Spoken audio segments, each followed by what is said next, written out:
बल्कि जो इन्वेस्टिगेशन से इंटेलिजेंस निकली, शायद उस इंटेलिजेंस को अगर और ज़्यादा तेज़ी से हम काम कर पाते तो ये घटना को वो अंजाम नहीं दे पाता है सुसाइड बॉम्बर। क्योंकि ये सवाल मैं पूरे देश की तरफ से आपसे पूछ रहा हूँ। मैं नहीं कहूँगा कि वैसी इंटेलिजेंसी कोऑर्डिनेशन आज नहीं है। क्या इतना माइंड वॉश करना ये पॉसिबल है? सीएनजी ब्लास्ट का तो सवाल ही नहीं उठता है। उन लोगों ने इसको अंजाम दिया और कि क्या सोच इनकी है मैं समझ नहीं पा रहा हूँ। और एनआईए किस्म के ऑर्गेनाइजेशन का होना जरूरी है। क्या बात? अगर आप इंफॉर्मेशन ऐसी कलेक्ट नहीं करेंगे वो 10 टाइम्स ज्यादा इंपॉर्टेंट है। क्या ये इंटेलिजेंस फेल्योर नहीं है? साथियों नमस्कार। इस वक्त हम देश के पूर्व आईपीएस अधिकारी, यशस्वी आईपीएस अधिकारी आमोद कंठ जी के साथ बैठे हुए हैं। आपको आमोद जी के बारे में बता दूं कि उनकी केवल दिल्ली में नहीं, गोवा में, अरुणाचल प्रदेश में और अपने पूरे कार्यकाल में उन्होंने उन मानकों को स्थापित करने की कोशिश की जिससे आज सेंट्रल में जो पुलिसिंग का चेहरा है पूरी तरह से बदला।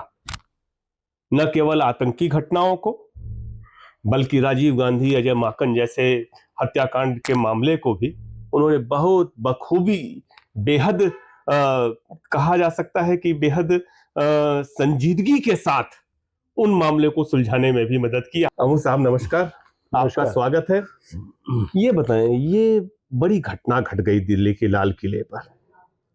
मने आश्चर्य इस बात पे होता है कि सवेरे पता लगा कि फरीदाबाद में अमोनियम नाइट्रेट बरामद हुआ और शाम को घटना घट गई। इसको आप कैसे देख रहे हैं? नहीं, जैसा तुमने बताया कि मैंने बहुत सारे काम किए और जिस प्रांगण में बैठे वो प्रयास का प्रांगण है, बच्चों की जगह, और प्रयास के माध्यम से करीब 37 साल से मैं काम कर रहा हूँ जी। लेकिन पुलिस में जिसमें मैंने 34 साल काम किया और बहुत सारी घटनाएं, बहुत सारे बॉम्ब ब्लास्ट, बिल्कुल। बहुत सारे असैसिनेशंस, ये सारे इनको करने का मौका मिला जी। मतलब कि जो सिख एक्सट्रीमिज्म था 1984 राइट्स के बाद, ट्रांजिस्टर बॉम्ब ब्लास्ट केस, या उसके बाद बहुत सारे जो पॉलिटिकल असैसिनेशंस हुए, राजीव गांधी की हत्या हुई, तमाम बातें। संजीदगी शब्द का इस्तेमाल किया तुमने जी। हाँ, संजीदगी का मतलब ये होता है कि मैंने उन घटनाओं के पीछे व्यक्तियों को भी समझने की कोशिश की जिन लोगों ने अंजाम दिया, जो लोग आतंकवादी थे या जिन लोगों ने इतने भयानक बॉम्ब ब्लास्ट में पार्टिसिपेट किया। ये इतना बड़ा नहीं है क्योंकि ट्रांजिस्टर बॉम्ब ब्लास्ट केस जो हुआ 1985 में, उसमें 85 आदमी मारे गए थे जिसको मैंने इन्वेस्टिगेट किया, और करीब करीब आप ये समझे कि 100 के आसपास बॉम्ब्स एक्सप्लोड किए थे। जाहिर है कि ये घटना उसके मुकाबले छोटी है, और ऐसी बहुत सारी घटनाएं हुई। लेकिन यहाँ पे जो मैं देखता हूँ कि जिन 5 या 6 जो डॉक्टर्स हैं, जो हाईली क्वालिफाइड डॉक्टर्स हैं, और जो व्यक्ति उमर पकड़ा गया या मारा गया, ये व्यक्ति श्रीनगर के मेडिकल कॉलेज का प्रोडक्ट होता है और उसने एमडी भी कर रखा है, और अपने गांव में, पुलवामा में, अपने गांव का ये एक मॉडल है। लोग इसकी बहुत तारीफ करते हैं, लोग समझते हैं कि ये खास व्यक्ति है। मैंने इसका एक एग्जाम्पल दिया जाता है हर जगह कि ये इस ढंग का आदमी था, और ये तमाम लोग करीब करीब ऐसे ही थे। और उनमें एक महिला भी है जिसने काम किया, जिसने बहुत ही एक विंग बनाने की कोशिश की। अब तो 2 महिलाएं हो गई, अब तो मोज़िमिल्लाह की बहन को भी गिरफ्तार किया गया है। सही है। तो ये तमाम जो इन लोगों का जो कन्वर्शन हुआ इस क्षेत्र में, या जैश मोहम्मद जिसका नाम आ चुका है, और जैश का जो पूरा का पूरा जो एक्टिविटी है, मैं समझता हूँ कि इससे अधिक भर्त्सना के पात्र कोई नहीं है। ये एकदम अनक्वालिफाइड एविल है ये, और ये बहुत ही गलत है, हर दृष्टिकोण से गलत है। मतलब ये कि कश्मीर अगर हम ये समझें कि कश्मीर, मान लीजिए कश्मीर में स्टेटहुड का डिमांड उमर अब्दुल्ला कर रहा है, बहुत बड़ा डैमेज होगा उनकी डिमांड का। बिल्कुल। कश्मीर में जो कुछ अच्छा होने वाली बात थी, कश्मीर का एक डेमोक्रेटिक प्रोसेस था, या इस देश के जो माइनॉरिटी के लोग हैं उनके जीवन में, उनके एक पूरे परिवेश में, या जो कुछ बेहतर होने की स्थिति थी, वो बहुत बुरी तरह डैमेज्ड होता है इससे। मैं एक दूसरा दृष्टिकोण ले रहा हूँ। और रही बात इस घटना के, कि इस घटना के अंदर जितनी तैयारी थी, इतने बड़े पैमाने पे एक्सप्लोसिव मटेरियल का होना, ये बहुत अच्छा पुलिस ने काम किया कि फरीदाबाद में उनको पकड़ा, वो रिकवर हो गए। और जैसा बताया जाता है कि ये व्यक्ति इसलिए इसने सुइसाइड बॉम्बर होने का एक षड्यंत्र रचा या काम किया अपने ऊपर, इसलिए किया कि शायद उसके पास कोई रास्ता नहीं था और कुछ वो कर गुजरना चाहता था, जो जैश की पूरी सोच है। मैं आपको रोकूंगा, बरामद हुआ, बहुत अच्छा काम किया पुलिस, निस्संदेह अच्छा काम किया, लेकिन उसके बरामदगी के और यहाँ तक कि जो दो डॉक्टर्स की गिरफ्तारी हुई थी, 3 डॉक्टर्स की, वो बताया जाता है कि 5-7 दिन पहले हो चुकी थी। एक चीज, क्या ये इंटेलिजेंस फेल्योर नहीं है कि हाई सिक्योरिटी जोन में जब आप सवेरे बरामदगी हो रही है, गिरफ्तारी पहले हो चुकी है, उसके बावजूद कोई जाकर के घटना का वो अंजाम दे रहा है? क्या जो कश्मीर पुलिस ले गई थी पकड़ करके, क्या वो इन्वेस्टिगेशन कायदे से की कि जिससे पता लग जाता कि ये लोगों का आखिर मंसूबा क्या है? नहीं, ये तो सही है कि इस व्यक्ति की गिरफ्तारी पहले हो सकती थी और होनी चाहिए थी। मैं मानता हूं इस बात को, क्योंकि जो एक गैप नजर आ रहा है, ये बड़ा खतरनाक गैप था। खतरनाक। और इस व्यक्ति ने जब गाड़ी खरीदी किसी और के नाम से, कादिर या किसी की गाड़ी थी, सलमान ने बेचा था। सलमान ने बेचा और कादिर नाम के व्यक्ति ने इसको अंजाम दिया और ये गाड़ी इसने लिया और फिर इसने अपना एड्रेस मदरसा का दिया, किसी मदरसे का एड्रेस दिया। जी। तो ये जो तमाम बातें हैं, अगर इस इन्वेस्टिगेशन को और स्पीड से पकड़ा जाता पहले और इस व्यक्ति को हम न्यूट्रलाइज कर सकते, तो शायद ये घटना नहीं होती। जी। ये सोचने का एक तरीका है, मुझे जैसा लग रहा है। और ऐसे केसेस में अगर पता लग गया कि साहब एक व्यक्ति और है जो एट लार्ज है और वे व्यक्ति इतना महत्वपूर्ण है और एक कॉलेज में वो एक इतने वेल नोन कॉलेज प्रोफेसर है, और इसका गायब हो जाना, नहीं मिलना, अभी भी एक व्यक्ति है जो गायब है, यस। एक व्यक्ति और है जो गायब है। इनका गायब होने वाले जो लोग इस ढंग के होते हैं वो बड़े खतरनाक होते हैं। I mean they are let loose, और ये लोग एकदम एट लार्ज हैं और ये कुछ भी कर सकते हैं। ये जो इनकी मानसिकता है, इतने डेस्परेट होने की मानसिकता है, इस मानसिकता का अंदाज शायद पुलिस कर पाती तो बेहतर होता, और अगर इनको ट्रैक करके पकड़ लेती तो शायद बेहतर होता। इस हद तक मैं बात मानता हूँ। मैं ये नहीं कहूँगा कि इंटेलिजेंस का फेलियर है, मतलब कि देखिए 2 ढंग की इंटेलिजेंस होती है। मैं स्पष्ट कर दूं, मैंने जीवन भर ये काम बहुत किया है। वो इंटेलिजेंस जो इन्वेस्टिगेशन से निकलती है वो बड़ी कॉन्क्रीट और पावरफुल होती है। इंटेलिजेंस ब्यूरो या राव या ऐसी ऑर्गेनाइजेशन जो है, इनके इंटेलिजेंस अधिकतर कागजी होती है। मैं स्पष्ट कर दूं, बता दूं आप लोगों को, दर्शकों, कि अमोदकंठ साहब सीबीआई में भी लंबे समय तक रहे हैं। तो सर, तो मैं लंबे समय तक सीबीआई में रहा उस जमाने में, जबकि एक के बाद दूसरे हम लोग केसेस पकड़ रहे थे और वर्कआउट कर रहे थे। जैसे कि आपको बताएं कि ललित माकन मारा गया, अर्जुन दास मारा गया, उसके बाद हम लोगों ने हरजिंदर सिंह जिंदा को पकड़ा, सुखा को पकड़ा, गिरफ्तार किया, वो गए अहमदाबाद, वहां भागे, और उसके बाद एस वैद्या मारे गए। जी। ठीक है, उन्हीं लोगों ने मार दिया, जो कि हम लोगों ने गिरफ्तार कर लिया था मारा, और फिर अगली बार हम लोगों ने फिर इसको अरेस्ट किया, दिल्ली में अरेस्ट किया, और अजीत डोवल हमारे एनएसए हैं, अजीत डोवल, हम दोनों ने साथ मिलकर अरेस्ट किया, हम उस टीम के पार्ट थे जो अरेस्ट किया। तो वो बड़ा कठिन ऑपरेशन था, लेकिन मैं इसलिए इसकी चर्चा कर रहा हूँ कि ये एक ढंग का एक सिस्टम होता है, प्रोसेस होता है, जिसमें कि कॉन्क्रीट इंटेलिजेंस आपको मिलती है इन्वेस्टिगेशन से। इस केस में इन्वेस्टिगेशन से जो इंटेलिजेंस निकली, न कि हवा से आ रही है, दूर से आ रही है, किताब से आ रही है, बल्कि जो इन्वेस्टिगेशन से इंटेलिजेंस निकली, शायद उस इंटेलिजेंस को अगर और ज़्यादा तेजी से हम काम कर पाते तो ये घटना को वो अंजाम नहीं दे पाता है सुसाइड बॉम्बर। एक चीज बताएं, आप दिल्ली में ही रह रहे हैं, आपके समय मैं देखता था, जो मुझे याद है कि दिल्ली की सिक्योरिटी, मल्टी लेयर सिक्योरिटी और एजेंसियों के साथ कोऑर्डिनेशन, सब कुछ बहुत बेहतर हो गया था। आज क्या लैप्सेस देखते हैं, खास तौर से तब जब एक हाई सिक्योरिटी जोन में, जो कि बहुत संवेदनशील इलाका है, मान ले लाल किला और उसके पास अगर ऐसा होना हो, 500 मीटर दूर पे हो जाए ऐसा, तो क्या लैप्सेस आपको समझ में आते हैं? अगर आज आपको कहा जाए कि वहां दिल्ली शहर की सिक्योरिटी चाक चौबंद है, तो क्या आप मानेंगे इस बात को? देखिए, ऐसा है कि आप फिर मुझे पीछे लेके जा रहे हैं। मैं जाना चाहता हूँ। एक समय था जब हम 1980s की बात कर रहे हैं। 1980s में 81, 82, 83, 84 operation blue star, Indira Gandhi का असैसिनेशन, 84 राइट्स और बहुत तेजी से बढ़ना, ये तमाम चीज़, ये उस समय जब सारा सिचुएशन आउट ऑफ कंट्रोल था एक ढंग से, बिल्कुल बिल्कुल, तो फिर एक इंटर एजेंसी कोऑर्डिनेशन का सिस्टम बना।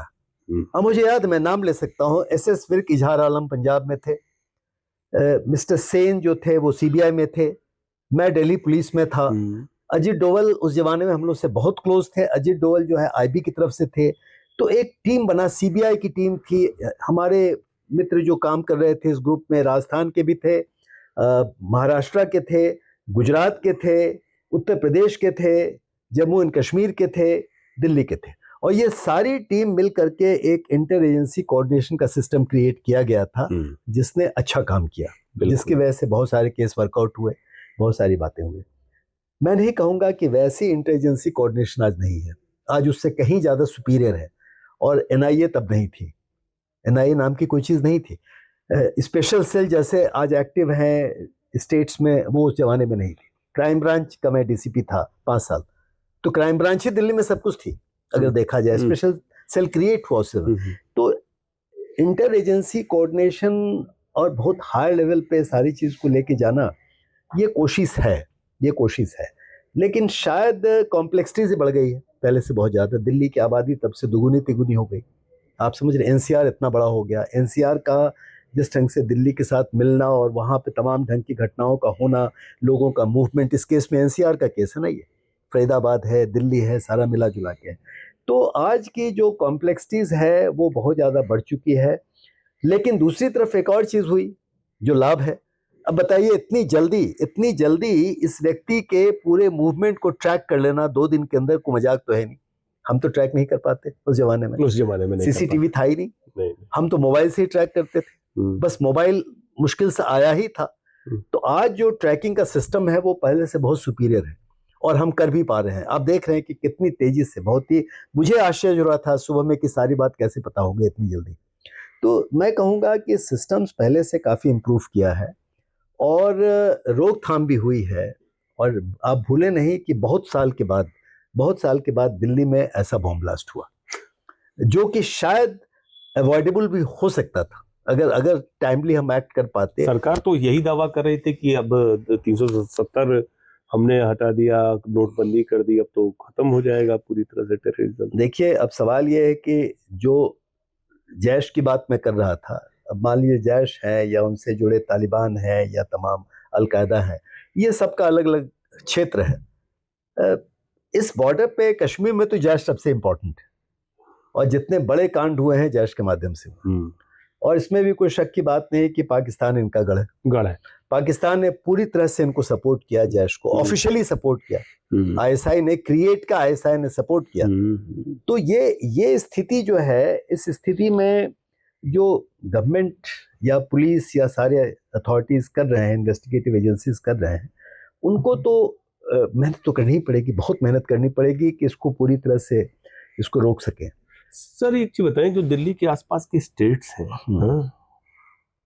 पुलिस के बीच बेहद माने जो कोऑर्डिनेशन है वो समझ में नहीं आता। कई बार लगता है कि जैसे बहुत लैक ऑफ कोऑर्डिनेशन है, जबकि आप नक्सल प्रभावित जो देश के राज्य हैं वहां पर आप बेहतर कोऑर्डिनेशन देखते हैं। वहां के जैसे छत्तीसगढ़, आंध्र प्रदेश, उड़ीसा, झारखंड, ये तो क्या यहाँ पर कुछ अलग से करना चाहिए क्या, कि ज्वाइंट कोऑर्डिनेशन टीम बनानी चाहिए कि जरूरत आपको नहीं महसूस होती? देखिए, मुझे नहीं पता है, मैं इस पे कमेंट करने से पहले मैं समझना चाहूँगा, सोचना चाहूँगा कि क्या ये कोऑर्डिनेशन का जो मैकेनिज्म एक हम लोगों ने क्रिएट किया था। हाँ, मैं DCP क्राइम था उस जमाने में, और हम लोग की ऑलमोस्ट क्वार्टरली मीटिंग हो जाती थी, यानी इस पूरे आसपास के जितने लोग थे, बहुत इम्पोर्टेंट। और वो अधिकतर जो क्वार्टरली मीटिंग हमारी थी वो एक्सचेंज, इंटेलिजेंस का एक्सचेंज था।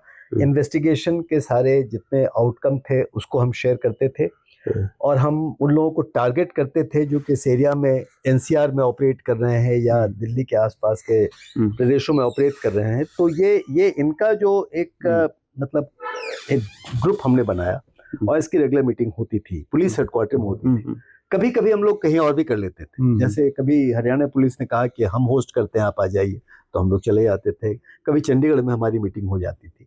ये होती थी। मुझे पता नहीं, मुझे नहीं मालूम है, अगर मैं अनभिज्ञ हूँ तो मुझे नहीं पता है कि इस ढंग की पीरियोडिकल क्वार्टरली मीटिंग आज होती है कि नहीं होती है, जो आज के दिन पहले से बहुत ज़्यादा जरूरी हो गया है, क्योंकि ये तो एक ही क्षेत्र बन गया ना।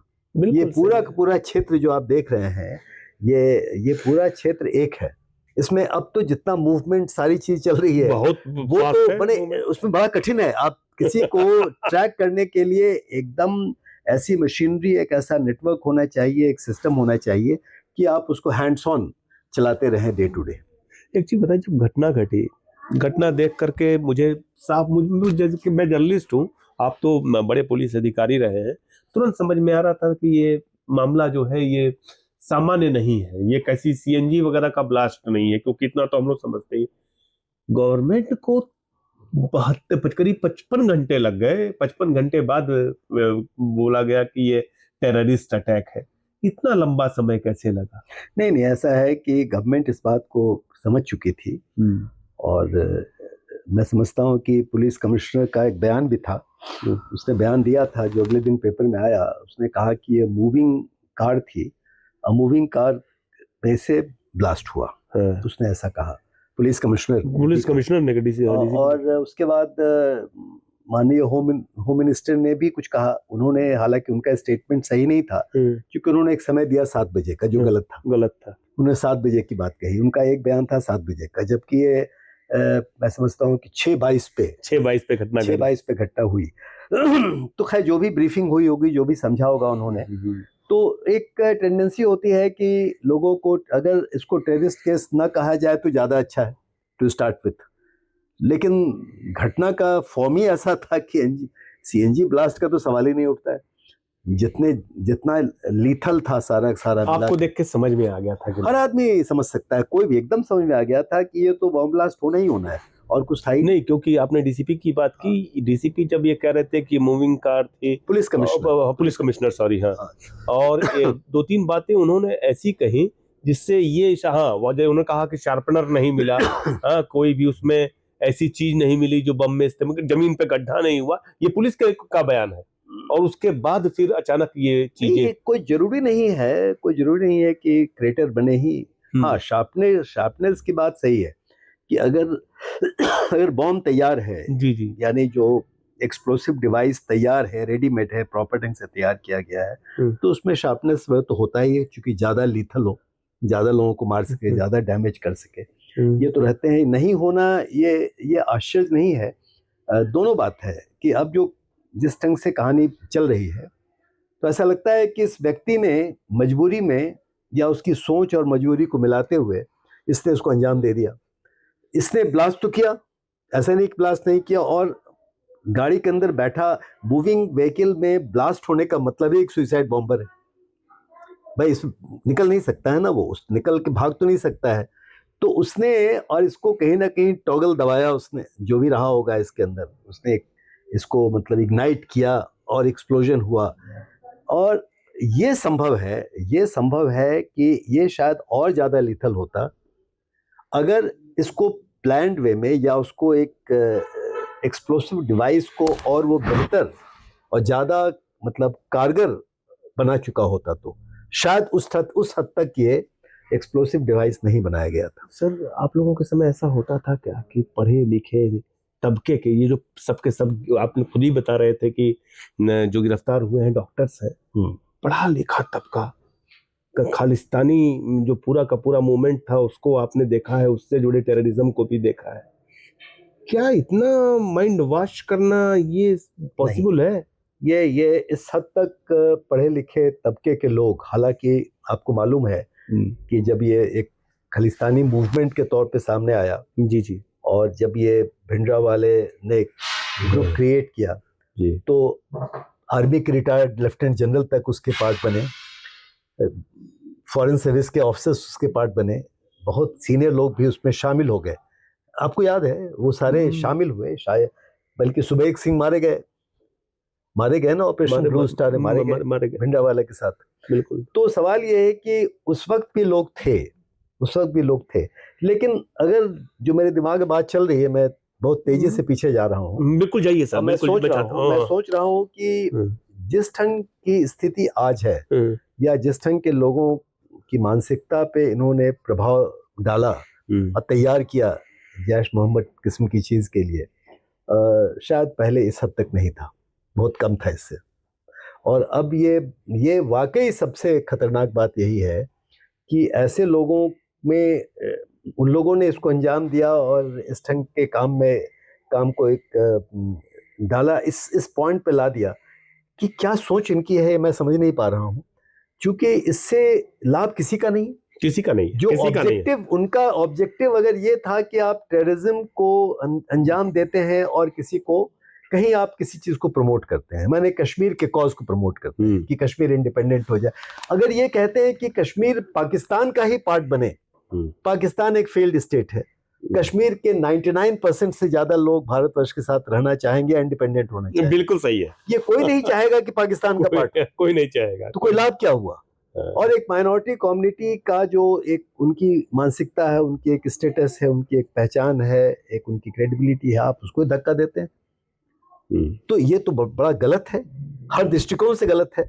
तो अगर इतने पढ़े लिखे लोग, इतने कॉन्शियस लोग अगर एक किसी घटना को अंजाम देते हैं बिना समझे या बिना आगे की बात सोचे कि इसका क्या अंजाम होने वाला है, तो एक महान मूर्खता भी है। आप एक फेयर इन्वेस्टिगेटर के तौर पे भी जाने जाते हैं कि जो कि बहुत न्यूट्रल होकर के बहुत ही बारीकी के साथ इन्वेस्टिगेट किया करता था।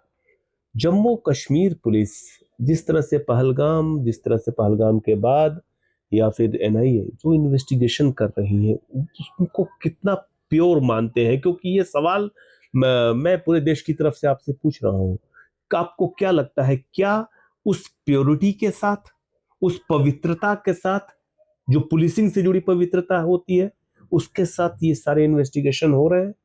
नहीं, मेरा अपना ख्याल ये है, चूंकि एक दूसरे ढंग से भी मैं कश्मीर से जुड़ा हूँ। हाँ। ये प्रयास के बड़े प्रोजेक्ट चलते हैं कश्मीर में पिछले कोई हम समझते हैं 10 साल से हम लोग वहाँ के बच्चों के लिए, जुवेनाइल्स के लिए या बहुत सारे एक्टिविटीज हम करते हैं। दर्शकों आपको बता दूं कि आमोद कंठ साहब अपने रिटायरमेंट के पहले से और बाद में भी बच्चों के लिए जो करते हैं उसके लिए हम अलग से कहानी बताएंगे, लेकिन बहुत किया, माने आप उसकी कल्पना नहीं कर सकते हैं कि एक पुलिस ऑफिसर, रिटायर्ड जो जाना माना पुलिस ऑफिसर, बच्चों के लिए कितना कुछ करता है। हाँ तो सर आगे बताएं। तो मैं कह रहा था कि वहाँ की पुलिस से भी हमारा वास्ता है। वहाँ के जैसे डीजी पुलिस थे कुलदीप खोटा, हाँ। मेरे बैचमेट थे, और अभी कुलदीप खोटा एक बड़ी इंपॉर्टेंट रोल प्ले करते हैं प्रयास को सुपरवाइज करने में। जम्मू कश्मीर में हमारे सेंटर्स चल रहे हैं, प्रोजेक्ट चल रहे हैं, और पुलिस से जो वास्ता रहता है, तो मेरा पूरा गहरा विश्वास है वहाँ की पुलिस पे, और पुलिस ने बहुत काम किया है, वो अच्छा काम कर रहे हैं, इन्वेस्टिगेशन भी ठीक कर रहे हैं, लेकिन शायद इस लेवल की इन्वेस्टिगेशन के वश की नहीं है।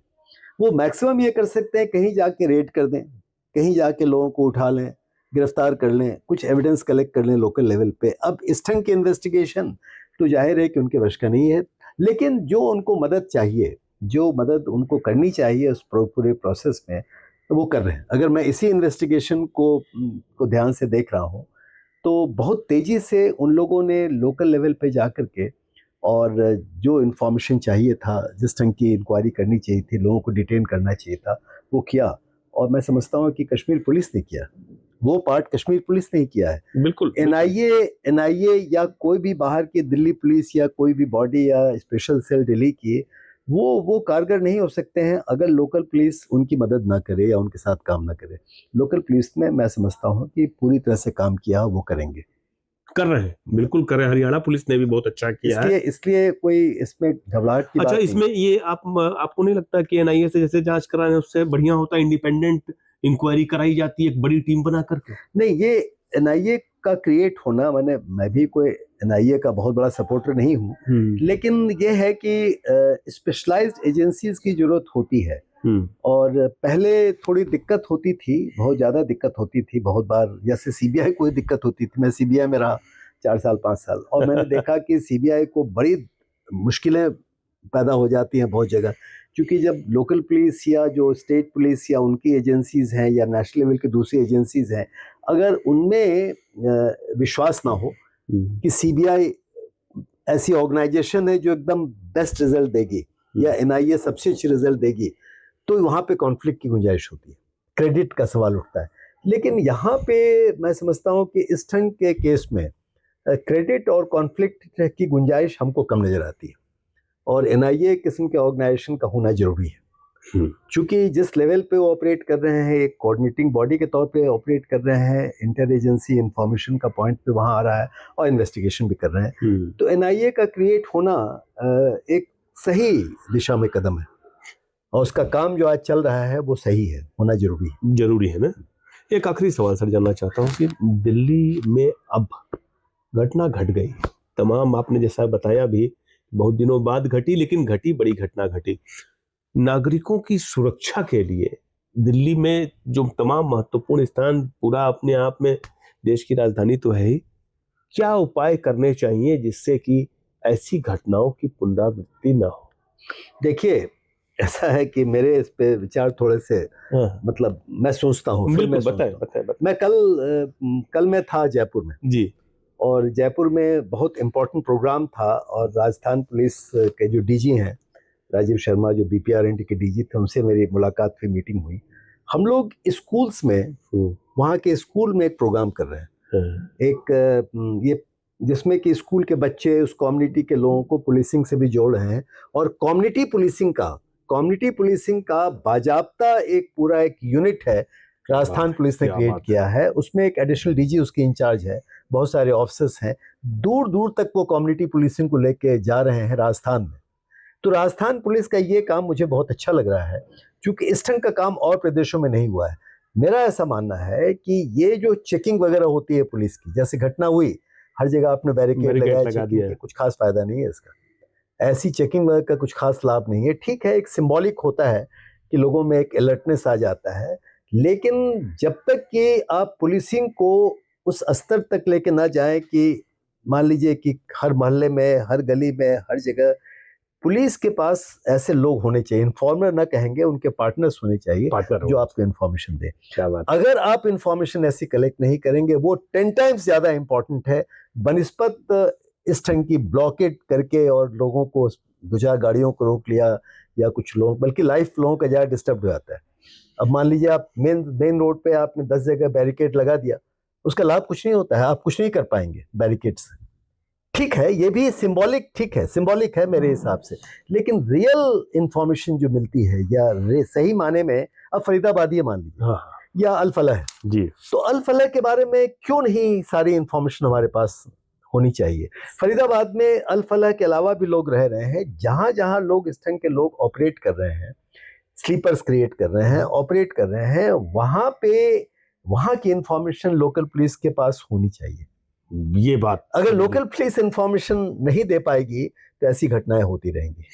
बहुत बारीक बात कही है कि पुलिस को इन्फॉर्मर नहीं, अपने पार्टनर्स बनाने चाहिए सोसाइटी के भीतर।